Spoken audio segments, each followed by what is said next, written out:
बिस्मिल्लाहिर्रहमानिर्रहीम। अस्सलामुअलैकुम नाजरीन कराम, नई वीडियो में आपको खुश आमदीद कहते हैं।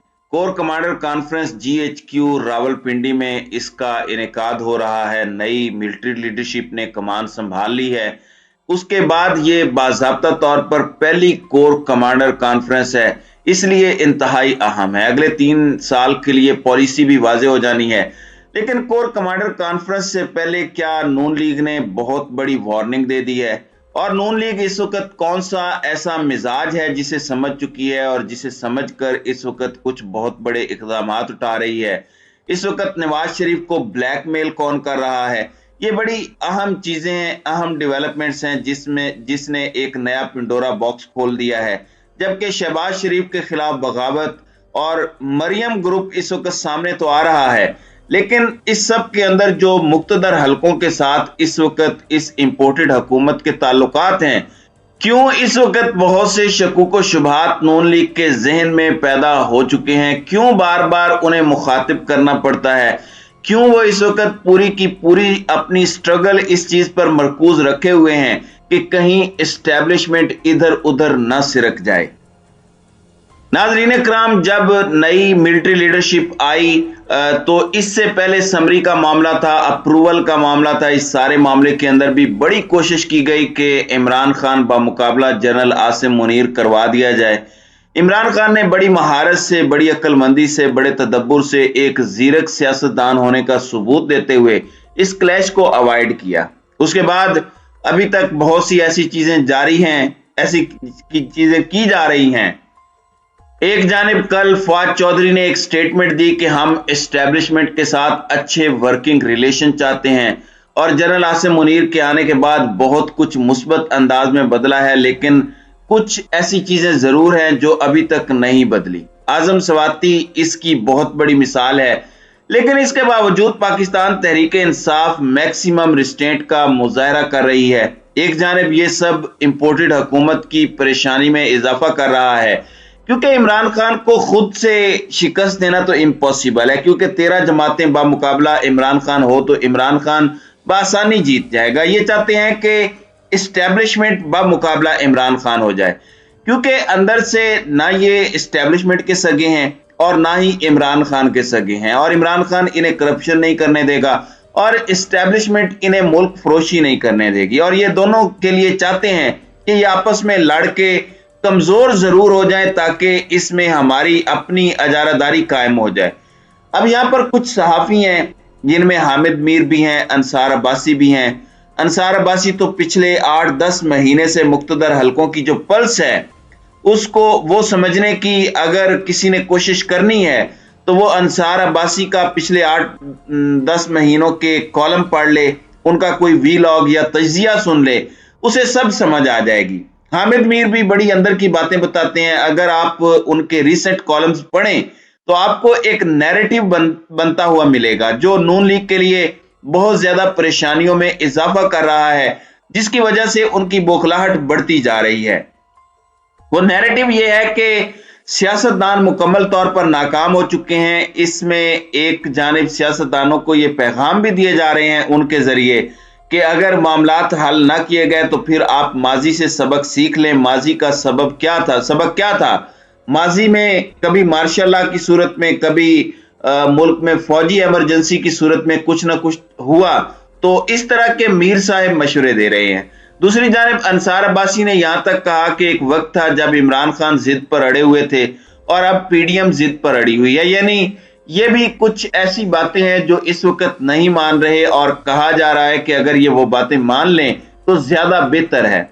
आप देखें कि लाहौर हाई कोर्ट के फैसले के बाद इनका एक प्रेस कॉन्फ्रेंस करना, फिर कहना कि सुप्रीम कोर्ट इस पर आज खुद नोटिस ले, तो गोया ये एक तरह का शिकस्त का एतराफ है। फिर ये कहना कि हम सुप्रीम कोर्ट में हाई कोर्ट का फैसला चैलेंज करने जा रहे हैं, इस फैसले की कोई तुक नहीं बनती जो लाहौर हाई कोर्ट ने दिया। तो ये सारी चीजें जब हम एक इक्वेशन के अंदर डालते हैं तो हमें एक मिजाज, एक ओवरऑल नैरेटिव मिलता है। वो एक डर है जो कि एस्टेब्लिशमेंट के करीब समझे जाने वाले, एस्टेब्लिशमेंट के अंदर की खबर रखने वाले सहाफी बना रहे हैं। وہ یہی ہے کہ اگر عمران خان سے ہمیں کوئی زیادہ اچھے کی امید نہیں ہے، اگر عمران خان کے ساتھ اسٹیبلشمنٹ نہیں ہے تو آپ کے ساتھ بھی ہم نہیں ہیں۔ آپ نے بھی کوئی خاص کام نہیں کیا، آپ نے بھی کوئی بہت بڑا تیر نہیں مار لیا، آپ نے بھی آ کر کوئی کچھ خاص اکھاڑ نہیں لیا، اور آپ نے بھی ملک کا بیڑا غرق کیا ہے۔ تو کہا جا رہا ہے کہ اس وقت سیاستدان نہیں سمجھ رہے، بتایا یہ جا رہا ہے کہ سیاستدانوں کو ملک کا احساس نہیں ہے، سیاستدانوں کو اصل مسائل کی جانب جانا ہوگا۔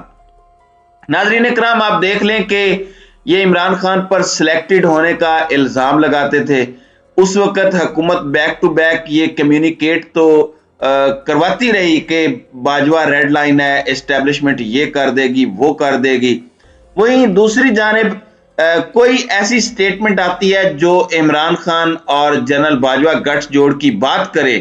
ابھی کل ہی سٹیٹمنٹ اسٹیبلشمنٹ کو ایک سیمینار میں تڑی لگائی گئی، وارننگ دی گئی۔ وہاں حامد میر نے بھی بات کی کہ شہباز شریف آرمی چیف کے پاس گئے اور شہباز شریف کو army chief general Bajwa, D G I S I general Naveed اور اس وقت کے D G C major general Faiz تھے، انہوں نے بلایا اور پھر یہ ہو گیا وہ ہو گیا۔ یعنی اس سارے معاملے کے اندر تو ذمہ دار پھر وہ ہیں، ذمہ داران کے خلاف کارروائی تو پھر حکومت کی ہوتی ہے، عمران خان کی ذمہ داری تو نہیں ہے۔ تو یہ ساری چیزیں اکٹھی ہو رہی ہیں تو یہ کنفیوزڈ ہیں۔ یہ عمران خان پر جنرل باجوہ پر تنقید کرنے کی وجہ سے بھی تنقید کرتے ہیں کہ وہ جنرل باجوہ کے کیوں ناقد ہیں، لیکن اس کے ساتھ ہی ساتھ وہ عمران خان اور جنرل باجوہ گٹھ جوڑ بھی ثابت کرنے کی کوشش کرتے ہیں۔